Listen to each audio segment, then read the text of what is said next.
Right, hello there YouTube. I'm going to give you a bit of a detailed rundown on the new Denon VL12 Prime turntable. So I've seen a lot of reviews on YouTube and most of them give a bit of a general overview, tell you the general features, everything that you already basically know about them, and so that's not what I'm going to do today. What I'm going to do is give you a more kind of DJ's perspective of how they feel, how they perform, and why ultimately I'm not going to be keeping these. So first impressions when I got it out of the box is how astonishing it looks. It looks truly amazing. I mean, compared to a Technics 1210, the Technics just looks dated. I mean, it's a 40-year-old design now, but that just looks completely different. The finish on it is stunning. It's brushed metal. I mean, I believe that is just, it looks, to be honest with you, just like a thin plate that's been screwed on by all these little screws here. It's not actually a metal design. I think that's some sort of carbon composite, but it's got some weight to it anyway. It feels hefty. It feels mostly pretty well built. There's a few exceptions to that. So, number one, this is all plastic. Not really what you want. This feels like plastic. I believe that's metal. I'm sure it's aluminium, but it doesn't feel like it. What else? These buttons, they do feel good, but they don't have that same tactile, clicky, mechanical sort of response. They feel more like digital buttons as opposed to analog buttons, although they're basically the same thing. They're just plastic caps with tact switches underneath. They don't feel the same sort of quality as Technics. What else? These are very nice actually. These do feel very well built. One gripe I have with this is the delay it has between you flicking that and actually turning the motor off. So that's like that's a second and a half delay there in between you flicking that off and the actual platter starting to wind down. Now that means that if you're a turntablist or you just wanted to do some quick spin wind down tricks whilst you're mixing, that's going to put a delay on it. It's not instant. Another thing I noticed with this, if I can get it to do it now, because it only does it sometimes, there's a bit of a glitch I've noticed. Basically, we flick this off whilst it's spinning, flick it back on about here, start it up again, and now, whoa, what the hell's going on there?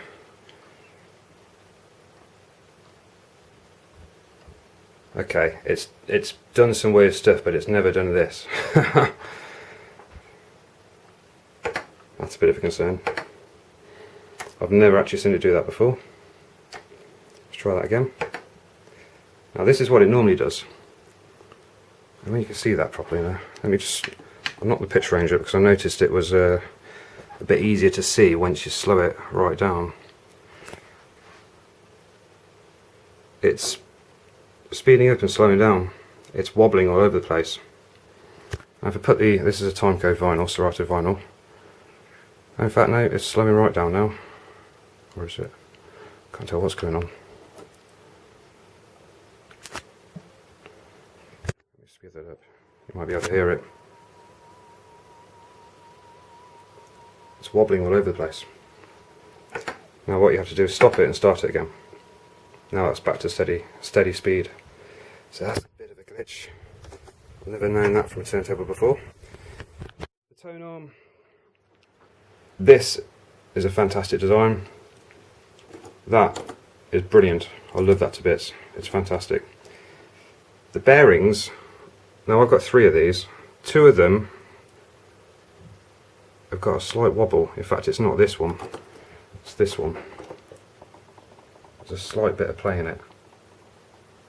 Only very minor, but it is there.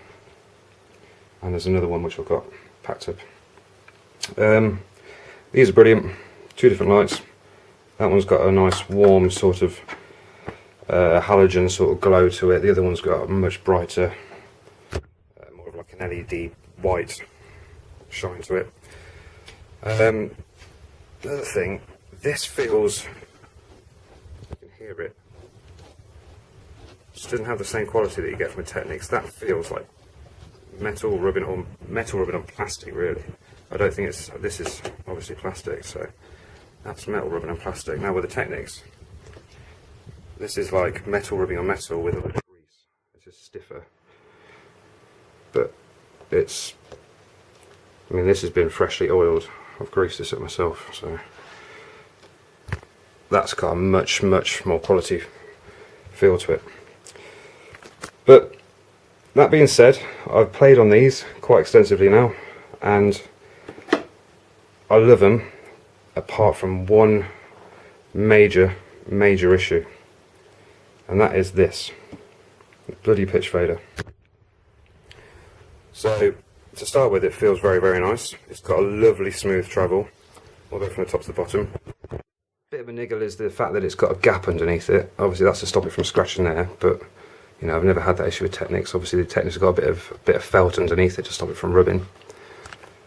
But the main issue is the fact that in between here and here, the pitch fader doesn't actually do anything whatsoever. That's the same as whether you've got it on 8%, 16 or 50. There's a massive dead zone. But the thing is, it's not just there, it's also here and here. So there's 3 dead zones, about a centimetre there, about 1.5 there in the middle, and another centimetre there, which renders about 20–25% of that fader completely useless. Now, I've contacted Denon, I've contacted the store I bought this from, and they've told me that the reason why they've got this dead zone here is so that DJs, when they want to jump really quickly to 0 position, they don't have to be too accurate with it. They can just fling it down there and it's in the centre, it's in the 0 position. What's wrong with just pressing the button? I don't know. I've never had to do that personally. I've never had to actually get it smack bang in the centre as quickly as possible. Maybe I don't really incorporate that into my DJing. However, I wouldn't mind there being a little dead zone, something like that. That's not a problem. The fact that it's this big means that when you're beat matching and you're coming, you know, close to that sort of zone, and you're not looking at the fader, you're looking at, well, you're not really looking at, you're looking at the deck. You know, you're listening to the tunes, and you're making tiny little adjustments, and those adjustments aren't doing anything whatsoever. It's not until you look down you realise that you're in this dead zone. You have to travel right to there, and then pretty much pick up from where you left off. You know, make your little adjustments down this side. Maybe if that's a little bit too fast, you've got to go slower. That's not doing anything. Shit, it's that side. What is that all about?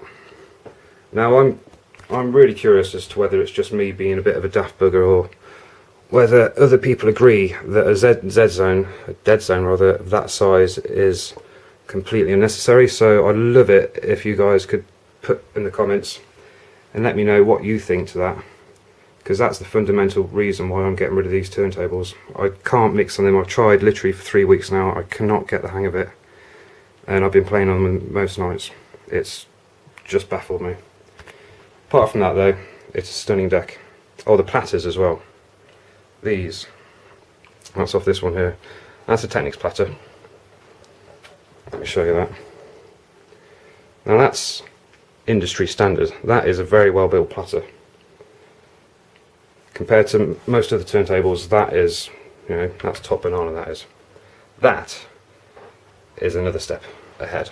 This is, let me grab this properly. That is a hefty platter. The rubber on that, it's so much thicker than a Technics platter, and it weighs about 700 or 800 grams more. It's almost a kilogram heavier than a Technics platter. I think that's 2.2 kilograms. That's 1.4 if I remember right. I did weigh them. Forgotten exactly, but you can, I mean that. And also this edge. It looks brilliant under the strobe. When you're changing the pitch, you can see that. There's the dead zone I was on about. Massive dead zone. but the strobe looks brilliant on those chamfered edges. It's also really nice to touch, because you've got a smooth edge on the bottom and you've got a rough edge on the top, so you've got a choice there of how you finger or thumb the platter, and it just feels great. Also the amount of torque, you watch those, it's so precise, it's brilliant. That's why I'm absolutely gutted about the pitch fader, because this is, you know, that's almost you know, that almost sways my decision as to whether I should keep these or not, but I can't mix them. Also the motor, very very nice. This is a bit different to Technics though. This whole plate spins around. And actually I've read or seen some of the reviews of people saying that the platters do have a bit of a wobble to them, which, yes, is correct. They do. Not sure whether you can see that there. What I've noticed is that if you do that, it does move quite a bit. There is a bit of look at that. There's a bit of wobble there, and you can basically straighten it out if you press down at the right point at the right time. That's about it really. So yeah, let me know what you think with regards to this. I'd love to hear your comments, whether you think I'm being daft, or whether you agree that that's a silly, silly design and they've completely shot themselves in the foot. Alright, well thanks for watching, and goodbye. Right, so I've just thought of another thing which I completely forgot to show you in my review, so I'm going to give you a quick demo now of the wow and flutter using, I know it's not the most accurate form, but using Serato. Right, so two of the same tunes, both reset to 0. 12-10 on the left, Denon on the right, and this is the Technics. So this gives you a good idea of, so this is a really healthy 12-10. This has had a brand new pitch fader, it's been fully serviced and it's working absolutely perfectly. And that's how accurate the pitch is. And let me show you the Denon.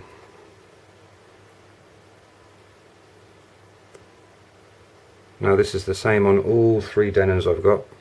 They've all got very, very similar results when it comes to how accurately they hold their pitch. Another reason why I'm going to keep the Technics. Alright, good night.